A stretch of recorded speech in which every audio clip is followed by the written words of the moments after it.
Shalom. And I want to start off by giving all the praise, honor, and glory unto Yahweh, Bahashem, Yahweh Shai, Bahashem, Wachach Chodesh. Double honors to my teachers, the apostles and elders of Great Millstone, and salutations to you, Akim, that's out there listening. Push you forward this word with truth and sincerity, and your few Akwat as well, that's listening with sincerity. I'm the brother Machaya from the camp, JFS Montreal, coming back with another lesson. And the Lord said to occupy until he comes. Okay? We have to remember the Lord said to occupy until he comes. What does that mean, to occupy before he comes? It simply means to do the work, man. Okay, because there's work to be done.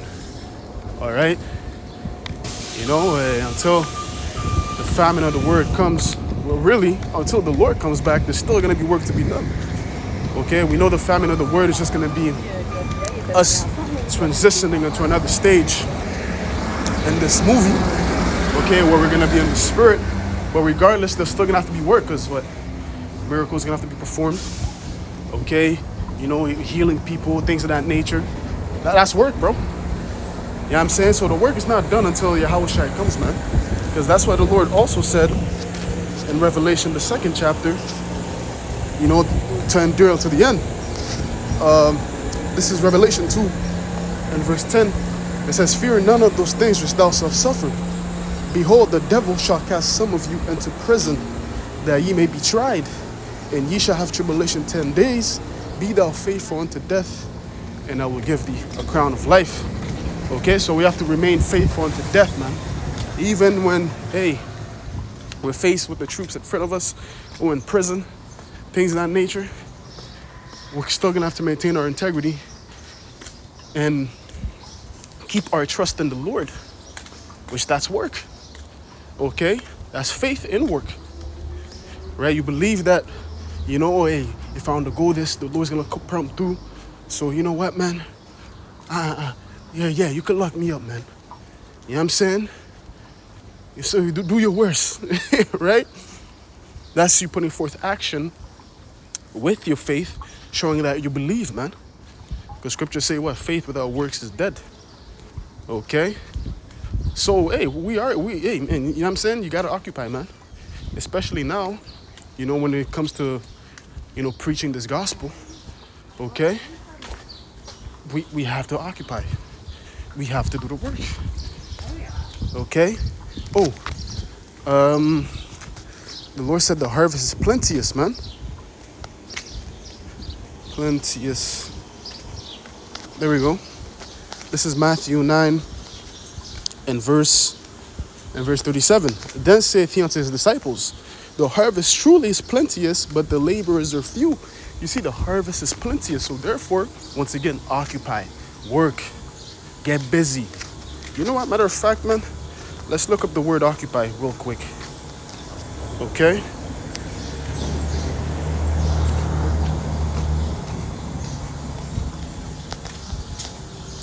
This is the word occupy. It says to take possession of, or retain, or keep, to take up space or room or time. Okay? And you know, we have possession of this truth, of course, right? Which is because, once again, this is a gift, right? We didn't choose to come into this. Really, the Lord chose us. He has chosen vessels on the earth that he has chosen vessels here on the earth that he has chosen to receive this truth, man. Okay? It says, let me see, occupy a person or place, hold, seize, take over, seize, take into possession, possess, occupy. Okay? Hey, we have this truth in possession. And we have to make sure we utilize it. Right? You know what I'm saying? And remember the parable about the talents. Okay? That one servant that didn't do shit with his talent, folded under a napkin. Don't be that guy. Because what? You will be judged. It says there shall be that servant will be cast into outer darkness. There shall be gnashing of teeth, man. Okay? And you don't want to be on the Lord's bad side, man. Okay? If you have this truth, man, you know, the Spirit's dealing with you. you're able to break down the scriptures, things of that nature, hey, you're supposed to go out there and prophesy, man. Like we're reading, the harvest is plenteous, but there isn't much laborers, bro. Okay? There isn't many laborers. You see? It says, I'm going to read that again, Matthew 9 and verse 37. Thus said the Lord, then saith he unto his disciples, the harvest truly is plenteous, but the laborers are few. Pray ye therefore the Lord of the harvest that he will send forth laborers into his harvest. Right, so hey, we got to pray that more brothers come in. You know what I'm saying? It's like Moses said, right? When Moses said that he would that all of the Lord's people would be prophets or men. Matter of fact, let's get that, man.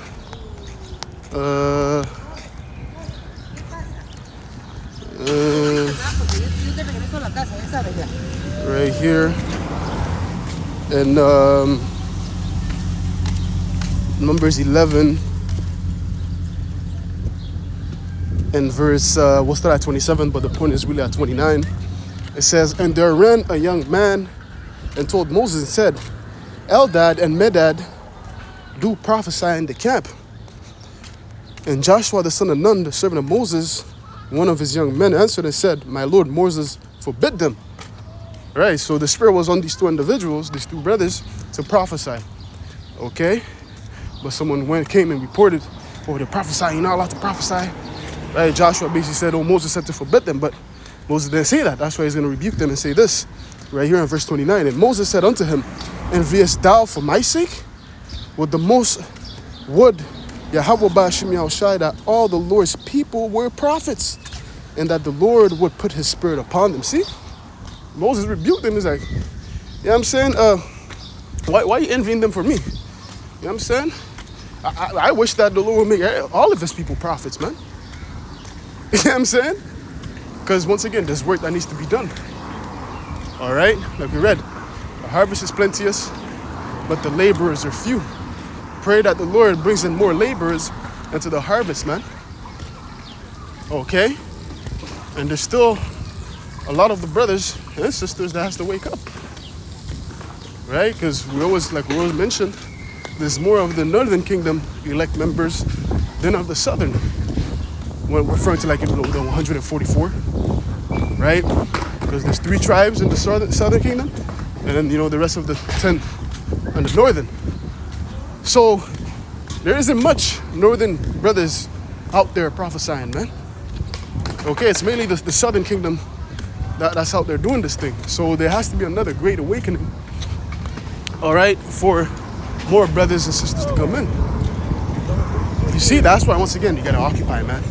You got to prophesy to the wind. And then whoever your lesson or your camp, whatever is meant to edify, they will be edified. Okay? Because ultimately, what did Yahushua say?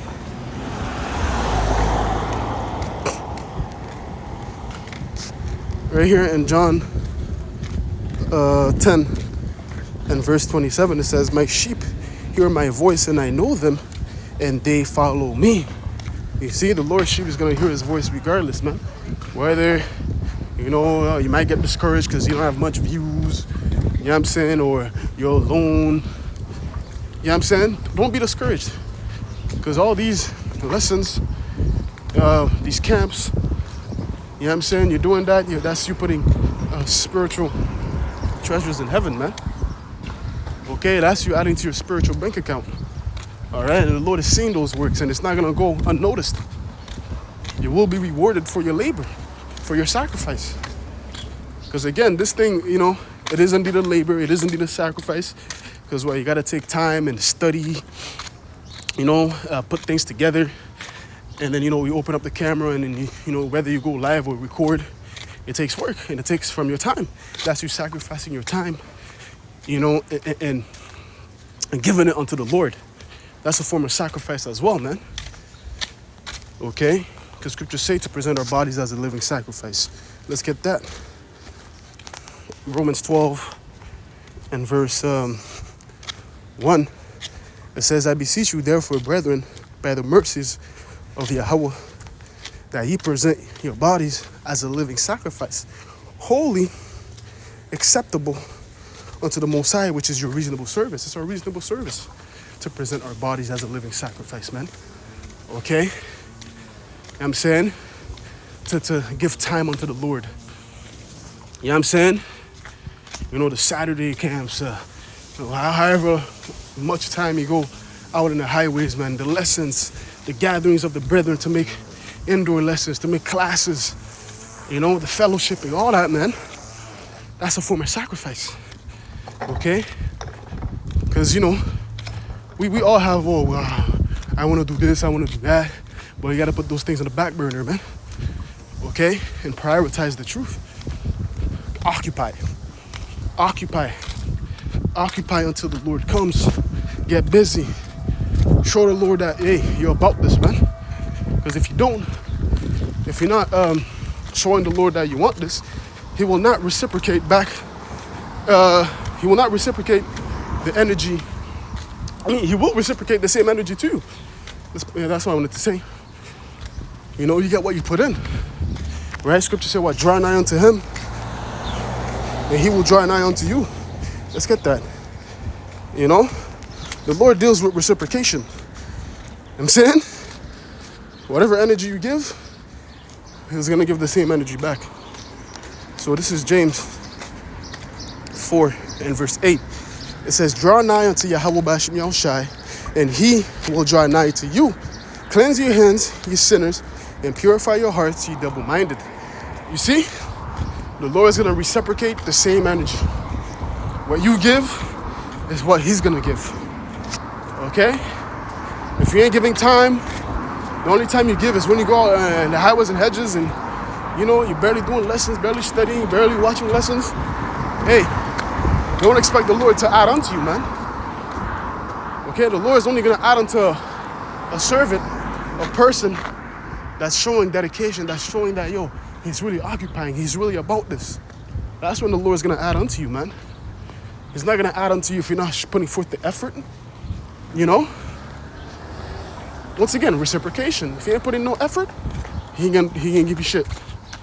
It's the same thing with, let's say you have a akwaf, and akwaf means a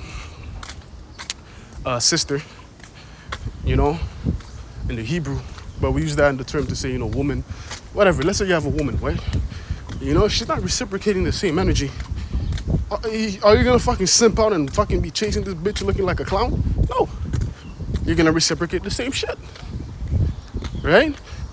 Here, she's not giving you the time of day. She's being cold. Hey, okay, cool. I could be colder. You know what I'm saying? You're gonna reciprocate the same energy. Okay? And even add more. Well, like retract less energy, more energy. And that's how it goes, man. You know, that's why also you go for the females that want you. You don't go for the ones that you want, because, you know, your mind is gonna be wrapped up. Yeah, you know how it is, bro. Okay, but it's the same type of relationship with us and the Lord, man. So occupy, man. Get busy. All right. Anyways, this was gonna be short. I'm gonna close it off there by giving all the praise, honor, and glory unto Yahweh, B'Hashem, Yahweh Shai, B'Hashem, Wakach Chodesh. Lord willing, this lesson was edifying. Until next time, I'm gonna say Shalom.